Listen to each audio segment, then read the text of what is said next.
In this video, I'll show you how to fix your iPhone email not working. Let's get right into it. If your email isn't working on your iPhone, let's try some fixes. First, try disconnecting from Wi-Fi and using cellular data. Open the control center by dragging down on the battery icon and tap on the Wi-Fi icon to disconnect. Then refresh your email to see if it works.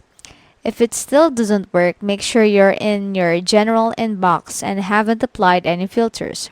You can change your inbox by tapping in the top left or show only unread emails by tapping in the bottom left. If the issue persists, remove and re-add your email account. Go to Settings, scroll down and tap on Mail, then tap on Accounts. Select the email causing problems. Tap on Delete Account and Confirm. Then tap on Add Account and follow the prompts to re-add your email. Check if it's working. If not, try using a specific email provider's app from the App Store. Search for the app like Yahoo Mail or Gmail and download it. Open the app, sign into your email account, and see if it works better.